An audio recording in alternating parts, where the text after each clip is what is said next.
राधे श्याम। तो आपण मैंने बहुत इच्छा प्रकाश करुँच श्रीमद् भगवत गीता को शुणापी मु बहुत खुशी। आपण मैंने एमती भगवान ज्ञान को नियंतु आपण लाइफ रे अप्लाई करंतु और आग को बढ़ंतु। तो चलतु आज अष्टादश अध्याय आरंभ हो अध्याय पर संपूर्ण शेष हो। तो आपण मैंने जदि चाहूँगी आग को आहरी शुणापी आपण मैंने जदि कमेंट करेंगे ताहले मैं बड़ बुक मगैबी और सेठी आहरी भल भाव भगवान कही कौन कहते से बुझा। ये छोट बही थिला ये छोट छोट वाक्य माध्यम कही तथापि बहुत भल कही।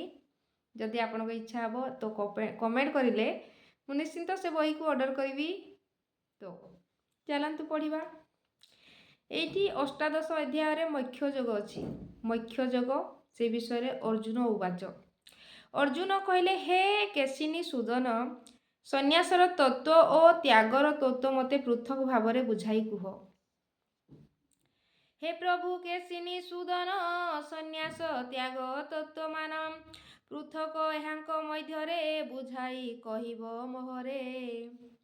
अर्जुन कहते हे केशिनी सूदन सन्यासर तत्व और त्यागर तत्व मते पृथक भाव में बुझाई कुह।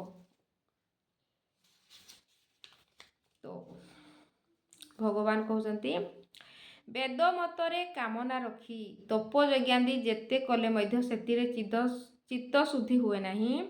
महादि बंधन बढ़े एवं भगवान को जी छाड़ी दिए ताको सन्यासी कहती।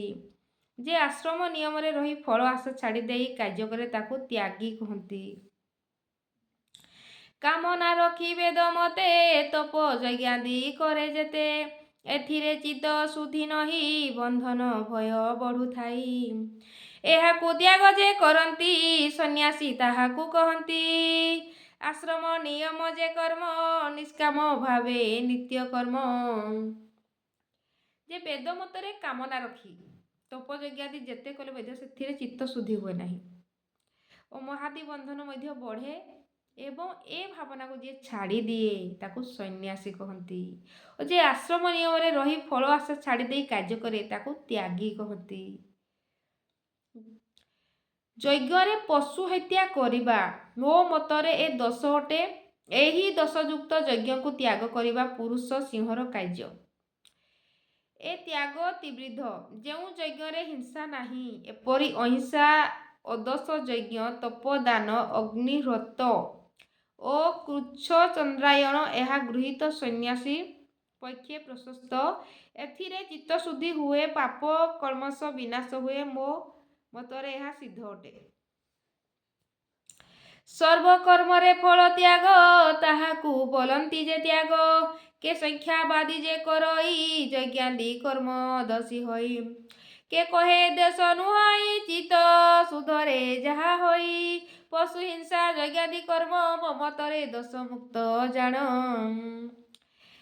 से दोष त्यागी जे त्रिविध अर्जुन अटे प्रसिद्ध। अदोष यज्ञ तपदान सर्व करिबार बिंधान। माने सबु कर्म फल को त्याग करी ताहाकु बोलंती जे त्यागी। आ जे संख्यावादी जे कही जे यज्ञादि कर्म दोष होई ओ कहे ए दोष को नुहई चित्त शुद्धरे जहा होई। पशु हिंसा यज्ञादि कर्म मो मतरे दोष मुक्त जान। जोठी पशु हत्या हुए नहीं पशु प्रति हिंसा रखा जाए नहीं से होची प्रकृत दोष मुक्त यज्ञ। भगवान से भी खुशी हंती बुझिपारे। तेणु पशु हत्यारू टिके दूरे रुहतु।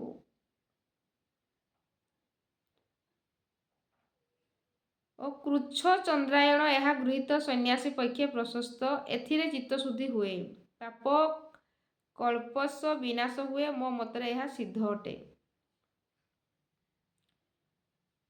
यज्ञ पशु हत्या करने मो मतरे दोष ए दोष अटे। भगवान पशु हत्या संपूर्ण मना कर मान अभिमान छाड़ी दे ए कर्म करने उचित फल कामना आदौ रखा नहीं। यह सर्वश्रेष्ठ अटे जो नित्य कर्म मान छाड़ा विधि नुहे। जेबे मोहबशरे ताकू छाड़े तेबे ताकू तामस त्याग कहुए।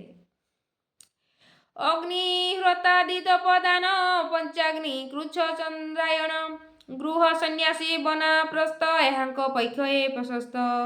ଏଥିରେ ଚିତ୍ତ ଶୁଦ୍ଧ ହୁଏ ପାପ କଳେଶ ଲୋପ ପାଏ। ଏ ଯଜ୍ଞ ନୁହେଁ ଦୋଷଯୁକ୍ତ ଏହା ସିଦ୍ଧାନ୍ତ ମୋର ମତ। ଏସବୁ କର୍ମକୁ ଅର୍ଜୁନ କରିବ ଛାଡ଼ି ଅଭିମାନ ଫଳ କାମନା ଛାଡ଼ି ଦେଇ ମୋତେ ଶ୍ରେଷ୍ଠ ଏହି ସର୍ବ। ଯେ ସବୁ ନିତ୍ୟ କର୍ମମାନ ଛାଡ଼ିବା ନୁହଁ ବିଧାନ ଯଦି ବା ମୋହ ବସେ ଛାଡ଼େ ତାମସ ତ୍ୟାଗ ବୋଲି ଦୃଢ଼େ। ଭଗବାନ କହୁଛନ୍ତି ମାନ ଅଭିମାନ ଛାଡ଼ି ଦେଇକି ଏ କର୍ମ କରିବା ଉଚିତ। ଫଳ କାମନା ଆଦୌ ରଖିବା ନାହିଁ। ଏହା ସର୍ବଶ୍ରେଷ୍ଠ ଅଟେ। ଯେଉଁ ନିତ୍ୟକର୍ମମାନ ଛାଡ଼ିକି ବିଧି ନୁହେଁ ଯେବେ ମୋହବଶରେ ତାକୁ ଛାଡ଼େ ତାକୁ ତାମସ ତ୍ୟାଗ କହନ୍ତି।